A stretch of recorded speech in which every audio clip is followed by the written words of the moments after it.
안녕하세요, 여러분. 오늘 영상에서는 해외 선물 거래소 선택 전에 꼭 확인하고 비교해봐야 할 항목들이라는 주제로 이야기해 보려고 합니다. 해외 선물 시장에 진입할 때 어떤 거래소를 선택하느냐는 투자, 성과와 리스크 관리에 직접적인 영향을 미치기 때문에 매우 중요한 문제입니다.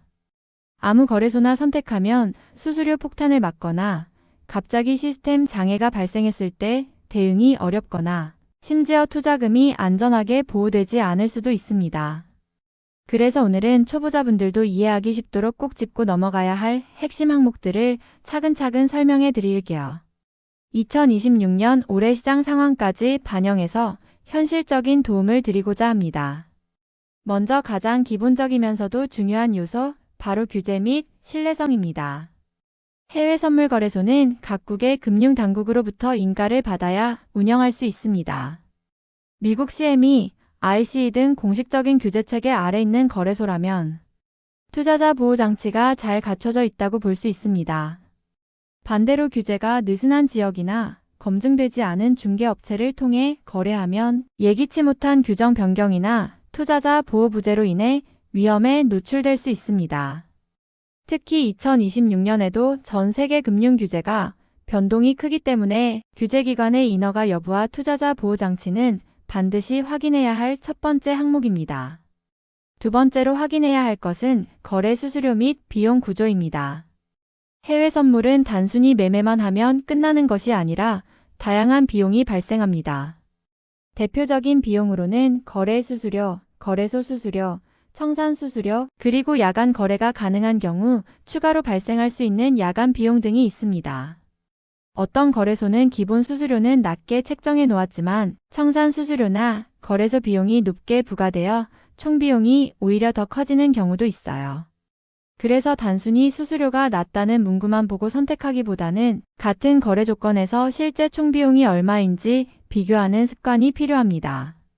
이 부분은 장기적인 수익률에 큰 영향을 미치기 때문에 매우 중요합니다. 세 번째로 살펴봐야 할 항목은 제공하는 투자 상품의 종류 상품 라인업입니다. 해외 선물 거래소마다 거래 가능한 상품이 다를 수 있습니다. 예를 들어 나스닥 100, S&P 500 같은 주가지수 선물은 기본적으로 제공되지만 금골드, 원유 크루드 오일, 천연가스 내처럴 가스, 통화선물, 금리선물 등 다양한 기초 자산을 제공하는지 여부가 다릅니다. 초보자분들 중에는 특정 자산에만 관심이 있을 수 있지만 추후 투자 전략을 확장하고 싶다면 다양한 상품 라인업을 갖춘 거래소를 선택하는 것이 좋습니다. 그리고 동일한 상품이라도 스프레드가 얼마나 벌어지는지도 비교해 보세요. 스프레드는 사실상 거래 비용처럼 작용하기 때문에 장기적으로 수익에 영향을 줄 수 있습니다. 네 번째는 레버리지 조건과 증거금 정책입니다. 해외 선물은 레버리지를 활용할 수 있어서 적은 자본으로 큰 규모의 시장 노출이 가능합니다.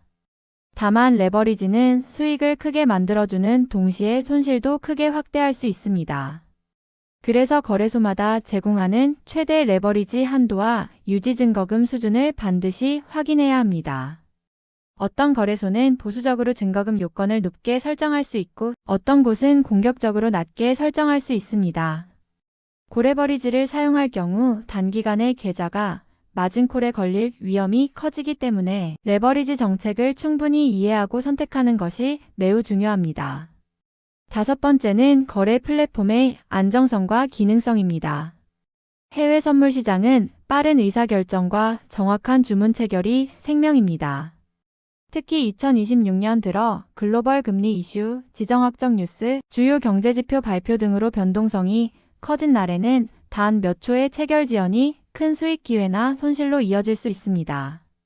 그래서 거래 플랫폼의 실시간 시세 반영, 주문 지연 발생 여부, 시스템, 오류 빈도 등을 실제 사용자 후기로 확인해 보는 것이 도움이 됩니다. 또한 자동 주문 기능, 차트 및 기술적 지표 제공 여부, 모바일 앱의 편리성 등도 꼼꼼히 비교해 보세요. 플랫폼이 불안정하면 아무리 좋은 전략을 가지고 있어도 실행이 어렵습니다. 여섯 번째로 꼭 확인해야 할 것은 고객 지원 서비스입니다. 해외 선물 거래 중에는 기술적 문제, 입출금 문제, 계약세금 관련 이슈 등이 발생할 수 있습니다. 이때 빠르고 신뢰할 수 있는 고객 지원이 얼마나 잘 갖춰져 있는지가 중요합니다. 특히 초보자분들은 궁금한 점이나 문제가 생겼을 때 한국어 지원 여부, 상담, 응답 시간, 교육 자료 제공 수준 등을 확인하면 실전에서 훨씬 편리하게 대응할 수 있습니다. 고객 지원이 부실하면 작은 문제도 큰 스트레스로 이어질 수 있기 때문에 거래소 선택 전 꼭 체크해 보시길 바랍니다. 7번째는 입출금 편의성과 작은 보안 체계입니다. 해외 선물 거래소를 이용할 때는 일반적으로 원화 달러 환전, 달러 입금, 달러 출금, 원화 재환전 등의 과정이 필요합니다. 이 과정에서 적용되는 환전 수수료, 입출금 제한, 최소 금액 조건 등이 거래소마다 다를 수 있습니다. 또한 계좌 보안 체계 예를 들어 2단계 인증 EFA, 지문 또는 안면 인증, 자금 분리 보관 등 보안 관련 기능이 얼마나 잘 갖추어져 있는지도 투자자 보호 측면에서 매우 중요합니다. 8번째는 세금 및 규제 이슈입니다. 해외 선물 거래로 발생한 수익에 대한 세금은 국가별로 다르고 국내 투자자라면 한국 세법에 따라 신고 납부해야 할 의무가 있습니다. 특히 해외 거래소를 이용할 때는 세금 처리 방식, 해외 소득 신고 방법, 이중과세 여부를 미리 살펴보는 것이 좋습니다.